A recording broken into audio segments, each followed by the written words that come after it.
Thank you for tuning in to the Don't Know Jack show. This is episode number 2. Today is February 5th, 2020. And,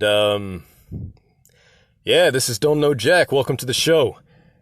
So, it's been an interesting week, to say the least. I'm not gonna lie, I still got a little bit cold left in me, so bear with me, if you will, with my voice. Got a little bit of congestion in my lungs, but it's all good. Gonna get through the show. If it had been maybe 4 days ago, would have had to wait a couple days, but today, I'm all good.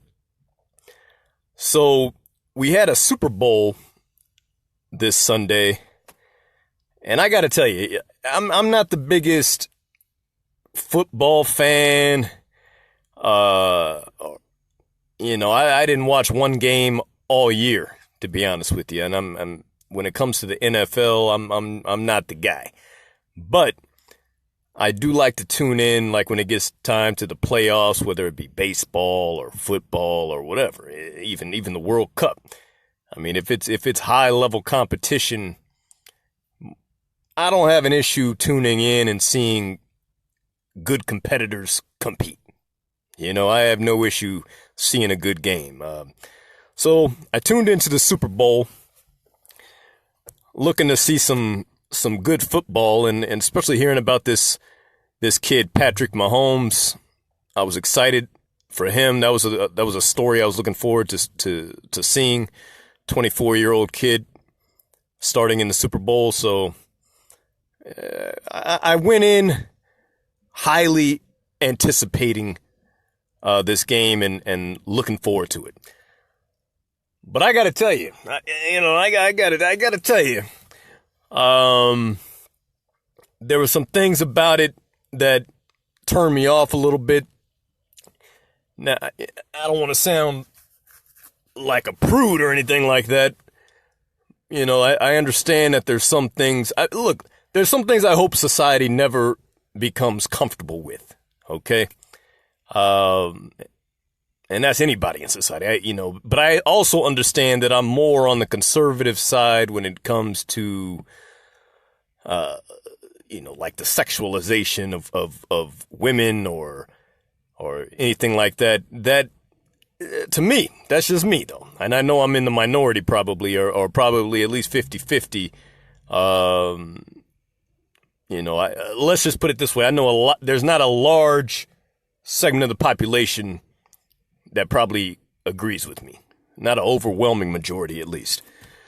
So I'm watching this halftime show, and I'm just thinking to myself, I remember watching the Super Bowl with my family and it being a big deal, and as a kid, and you go to somebody's house and it's a Super Bowl party, and that's all I'm thinking when I'm watching this. I watched it by myself. I didn't go to a football party or anything like that. I just turned on the game and watched it. But yeah, stripper poles and crotch rubbing and all up in the face of children across America and the world sitting in front of their television. I don't know. It's not my idea of family entertainment, to say the least. But other than that, it was a good game. I'm glad I watched it, and I'm happy for Patrick Mahomes. It looks like he's going to go on to have one hell of a career, and I might follow his career. You know what I mean? I don't know. I don't know if I'm that interested, but anyway, it was a good game. Halftime show a little bit too much. Other than that, I think the thing that I want to call this episode is political disarray. Because I'm looking at what was going on this Monday during the Iowa caucus, and I'm just thinking to myself, wow, it looks like the Democrat Party's about to be involved in a civil war amongst each other. I don't see any unity happening in that party anytime soon. As a matter of fact, I only see it getting worse. You have one fraction that's a highly socialist fraction of the party. Then you have these independent moderates that are trying to see if they still even want to be in the party. So anyway, you got a lot of stuff going on. And so I was reading these articles this weekend, and I'm looking at this whole thing with Pete Buttigieg and Bernie Sanders, and I'm still trying to understand the whole caucus process, to be honest with you. I'm trying to get this process, but I do understand that there's a way that Bernie Sanders could lose, even with the popular vote. He could lose the delegates, due to the delegates. Like an electoral college almost. So I thought that was interesting because it seems that these Bernie Sanders supporters are highly motivated. This is a highly motivated bunch of, political activists, and they are on a mission. They want this man in office, and they want socialism in America today. They want free everything. I have a family member who's a socialist, and let me tell you, talking free education, wants all the student loans paid off, wants a free house, wants credit card bills paid off, free health care, free everything, so to me it doesn't make sense, but when I listen to a socialist, they are serious about what they want, and in their mind, Bernie Sanders is the person who is going to get them there. They love this guy. They love this guy. What I don't get, though, is and I ask socialists this all the time. I'm like, okay, so let's say this Bernie Sanders is the greatest thing since sliced bread. I mean, he could do no wrong, walks on water. Whatever he touches becomes light. Let's just say he's that guy. And he brings in all these government programs and strengthens and increases the power of government to the point where you have these agencies and these powerful agencies in healthcare and education and giving free housing and just, he was talking about nationalizing electricity. And so you have all these, so you get this guy who you think he's perfect. Not perfect. I might be, I don't want to say that anybody's saying he's perfect. But anyway, you got this guy who's willing to bring in all these programs, and he strengthens the power of government. Well, what happens when that guy is gone? No matter how good you think he is, what happens when his time is up? And it comes time for somebody to replace him. Once you create a powerful agency or bureaucracy in government, let me tell you, they're not giving that up. They created Social Security back in FDR's administration. What did they do? They started depleting the funds. Oh, we'll just borrow. We'll pay it back. So next thing you know, they got to come up with ways to. Then they got to increase the age of Social Security. They start fidgeting with the numbers. And to me, it just speaks to a larger problem as there's no perfect system. You know what I mean? There's no amount of money.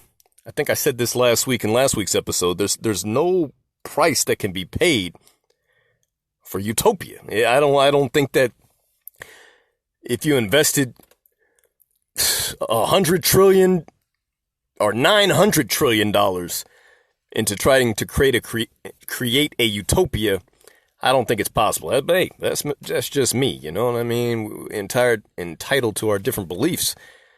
But these socialists, they believe that a utopia can be created, and they use government systems like Scandinavian countries as an example. One thing about these Scandinavian countries are, they got to call on somebody to defend them. Somebody comes in to invade them, they're pretty much screwed. Their system can be taken over at the flip of a switch. But they're the people that we want to kind of model our system after. Doesn't make sense to me, but hey, whatever suits you. So that's what was going on with the whole Iowa caucus, and looks like Pete Buttigieg ended up winning that. How? Hey, I have no idea.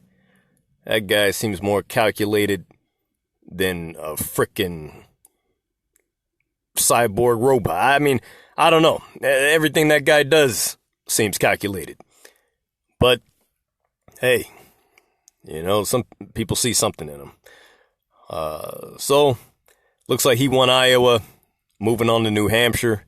And it looks like there was a little scandal behind, because what happened Monday, in case you didn't know, there was something that happened with this app. And this company called Shadow Inc. had created this app. And apparently, George Soros was the largest donor to the Shadow Inc. company to even create this app, donating like $2.6 million to create the app.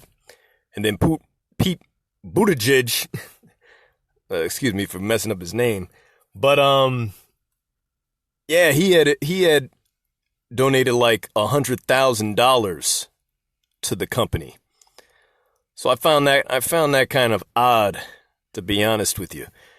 So next thing you know, the app breaks down. People can't get through on phone lines. Pete Buttigieg calls the victory for himself. He's already on his way to New Hampshire, leaving Iowa in the dust and declaring victory. But, you start putting all the pieces together and you're like, hey, look at this guy, Pete Buttigieg. He just seems a little bit too calculated. I'm a big feeling guy. You know what I mean? I get a bad feeling about somebody or something. Hey, I go with it. I go with my gut, and I got a bad gut feeling about that guy. He's too smooth, way too smooth for me. He reminds me of Barack. I know I just pissed somebody off right now, but yeah, he reminds me of Barack. Too calculated, too smooth. So, yeah. So we'll see. We'll see with this Pete Buttigieg. I don't know how this guy got this nomination with all these names. He would have been the last person I thought that would take any type of, state. But hey, I'm not the one living in Iowa, so what do I know? So yeah, that was the caucus. Then we had the State of the Union on Tuesday. That was interesting. That was interesting because, there was a time where you have everybody in government sitting in one place in the halls of Congress right there. And they're sitting there hearing about the state of our union. And like this president or not, he's not really your standard conservative. This guy has a lot of big budget agendas and infrastructure bills. And this guy's talking about giving pre-existing conditions. There's a lot of stuff that this guy is not conservative about when it comes to fiscal responsibility. He's just not the one. So you would think that people on the left would be happy to hear things about, for example, government spending, spending on government programs and what was he talking about? Wi-Fi in rural areas. The whole point of conservatives is supposed to be about less spending, cutting government spending, less government. That's the whole mantra of the Republican Party. This guy is not that Republican. He is more middle of the road, moderate Republican than many you can come across. So that alone would tell you there's going to be bipartisan kind of support in that room. But what we saw was like, man, that was just kind of disgusting for our country. If you ask my opinion, that was like, what in the heck is going on here? You can't just like half the room like this and the other half like that, and maybe everybody likes something. I don't know. I kind of feel like it should go like the whole gamut, just all over the place, especially with him. But I feel because there's such, there's a lot of animosity towards his personality, which is understandable.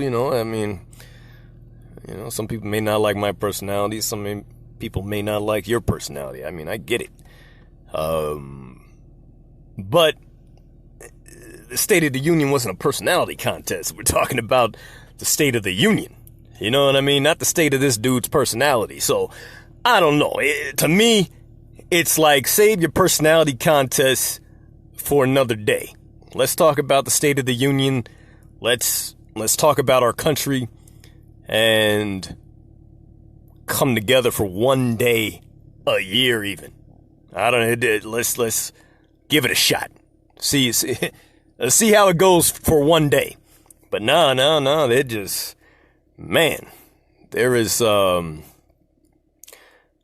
are highly divided, highly partisan politics going on in Washington right now. So that was on display, full display, yesterday. And that, man, and what happened at the end with Nancy Pelosi, the Speaker of the House, literally ripping the official document in half. That was a signed document, by the way.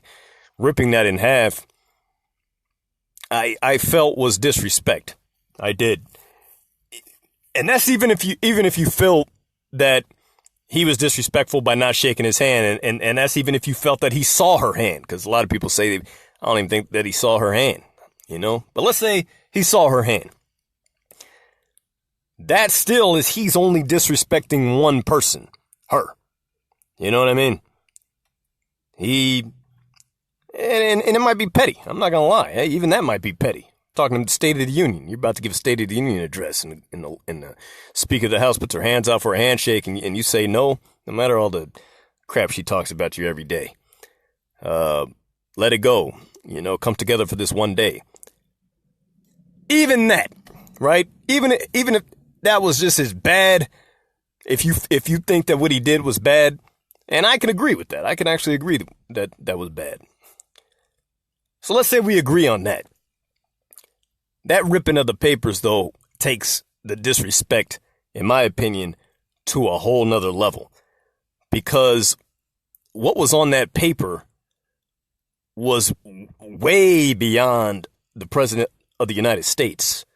What was on that paper were the stories, first of all, the successes of the country, the stories of all these people in the audience, the success stories of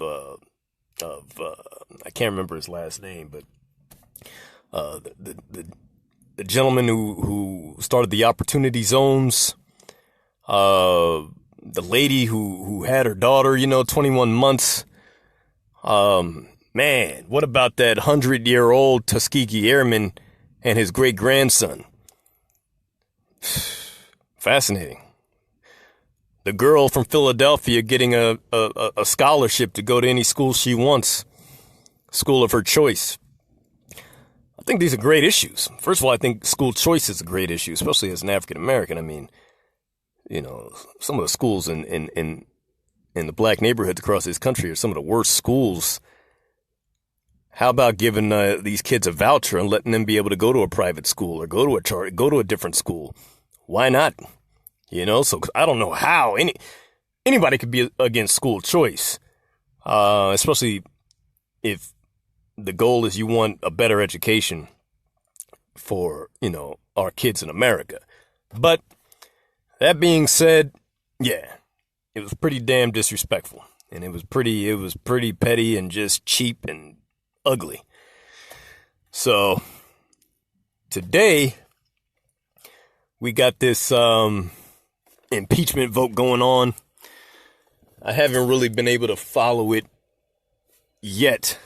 I don't really know what's going on with it yet, but last time I heard there was one Republican, being Mitt Romney, who plans on voting yes on impeachment and removal on both articles. And, I saw an interview with him, which I found fascinating. Like I said in my interview last week, my motto: God, family, community. To me, that's everything. Everything. It's you start with a relationship with God. The next important thing is a relationship between a man and a woman, and then your family, and then the community. I mean, it's all the rules and laws of nature and whatever you need as far as society working together. It's all there in God, family, community. I'm not a big fan of government. But anyway, so I'm listening to Mitt Romney's, his whole interview that he's doing with Chris Wallace. And he said that he gave an oath to God, and his oath to God made him make this decision to convict the president on both these articles of impeachment. Now, I'm looking at the articles of impeachment, right? And to me, they make no sense. I mean, the president is the top law enforcement officer. The president is the top foreign diplomat. The president is the top head of the executive branch. Period. That's just who he is. I may not like the president. I may like, you know what I mean? But I may not like what he's doing, his foreign policy. I may not, like what he's doing as far as questioning certain people, as far as government officials or whatever. You know what I mean? It might be one of my guys. Like, hey, man, why you going after my guy? But at the end of the day, if he had reasonable suspicion,